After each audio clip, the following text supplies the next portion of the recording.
Hi everyone, this is your latest planning outlook updated for you on Monday afternoon, the 24th of February. There's a lot of very familiar weather patterns on the way in the next week or so. A cold westerly flow will dominate, polar maritime air masses coming in off the North Atlantic, some further snow and hail showers around. Some variation though, because the low pressure systems themselves not quite as active, so there will be some lulls in the very strongest winds. Overall though, the chilly pattern is likely to stay with us into the start of March. Let's take you through the temperature sequence, and this the familiar 850 millibar chart, starting off with this Monday afternoon at the time of recording, and it shows very nicely the warm sector that's in place across the British Isles, or at least across England and Wales, where temperatures at low levels in the Peak District are up to double figures.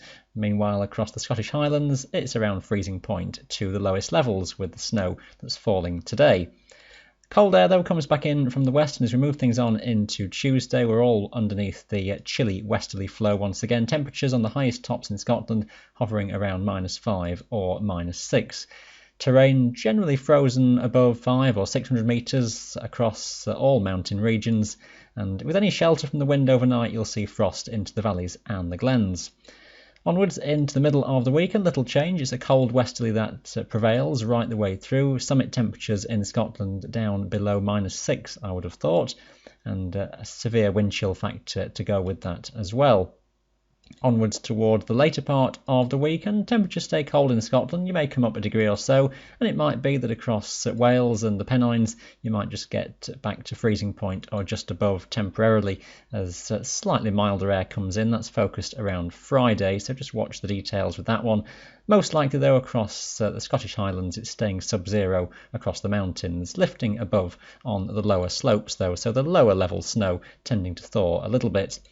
Into the weekend and beyond, it's still a cold westerly feed that comes back in, so temperatures and freezing levels are likely to drop once again all the way across the country. And if we just skip on very quickly into early next week, there will be fluctuations day to day with temperature, but overall it's that chilly westerly flow that we've seen quite familiar right the way through February that is likely to stay around for much of the first week of March. So mountain terrain staying largely frozen and some further accumulating snow focused on western regions. And speaking of snow, this is the ongoing snow depth chart, then this in 6-hour time steps with the general accumulation at any one time, showing extensive across Scotland and the southern uplands as we go into Tuesday. Showers that come in from the west will then accumulate on the tops of the Pennines across Wales as well through the middle of this week, and snow may just at least temporarily get down to lower levels. Just to take things onwards toward the later part of the week, you can see there's not a great deal of change. We might just find that things thaw a little bit around Friday for Wales and the Pennines, but still some accumulations are still possible on those highest tops. Into the weekend, and treat this very carefully because it depends at this stage just how the models are handling the next incoming lows, but there's scope at least for lying snow right the way across Wales and the Peak District, and whether it's as extensive across the Midlands as this, well, we'll wait and see. That really is open to question at this stage, but just suggest at the very least that the cold air mass is sticking around. Here's your synoptic charts for the days ahead, and the system responsible for Monday's weather is away toward the south of Scandinavia, and we're all in that cold westerly flow. Various complications of troughs and little occluded fronts will organise showers into something a bit more constant in terms of snow and hail, always focused on western regions. They'll rattle in with the risk of a rumble of thunder in places at times, fewest of the showers across the eastern side of the Highlands. Strongest winds focused across England and Wales, a bit of a lull, all things relative, towards the north of Scotland compared to recent times. Stays generally blustery and chilly across the mountains through into Wednesday, those winds touching gale force at times, particularly around the showers, quite squally conditions, showers locally banding together to be frequent snow and hail, and again the chance of a rumble of thunder in places. The intensity of them may just fade a touch though, as a ridge of high pressure, a very weak ridge, just nudges up from the south through the day. Showers fewest and furthest between across the eastern side of the Highlands once again, whilst out toward the west they'll rattle in off the Atlantic more frequently. Next little area of low pressure is just approaching from the southwest towards Ireland. That needs watching, but most likely it skirts towards the south of the British Isles through into Thursday, which may mean that most of the mountain areas just stay in a very similar showery westerly regime. most of the showers more likely across Scotland, because further south than that, with a bit of an overhang of high-level cloud, the showers will just tend to get killed off a little bit. So only flurries of maybe some snow or soft hail just coming in off the Irish Sea towards Wales and the Pennines. If that low does track a bit further north, which is a small risk, it might be that there's more extensive cloud and patchy snow and drizzle across Wales for a bit longer, at least early in the day before it clears eastwards.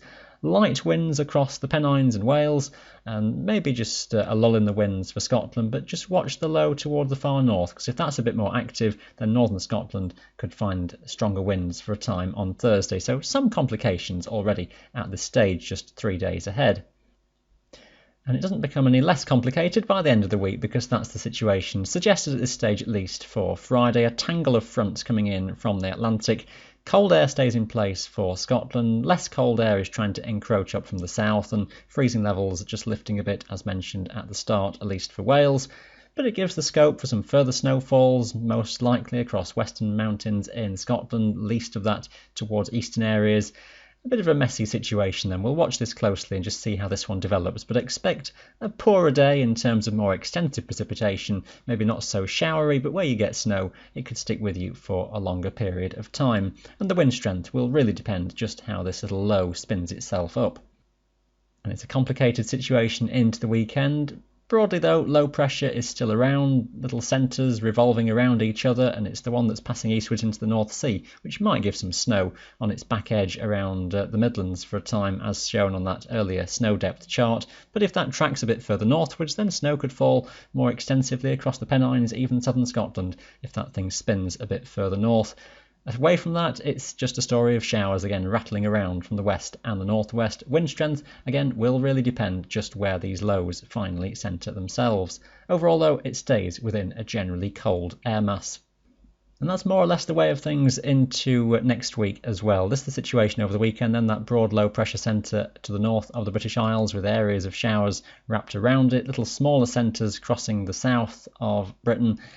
And maybe that into next week we get a brief ridge of higher pressure, but soon followed by the next trough of lower pressure coming in off the Atlantic. And overall, the message for the week is very familiar to this week, with the air coming around from the west and the northwest. Its source coming around off Greenland, so it stays on the chilly side with some further snow and hail likely. Day-to-day variations, there could be some lulls in the wind, there could be some periods of gales as various little low pressure systems come through, and this taking you onwards basically toward the end of next week keeps us in that westerly pattern, but it's a chilly westerly, the air always coming around from more northwestern origins. With time, it's possible that higher pressure around the Azores may just start to build as we head perhaps for the second week of March, which may bring a much different pattern with time. Possibly something spring-like, but that is quite a bit on the horizon at this stage. Overall then, at least another couple of weeks of wintry weather on the mountains looks very likely, so stay up to date with your local forecasts every day on our website. I'll update the video again through the middle of the week. Thanks for watching, bye for now.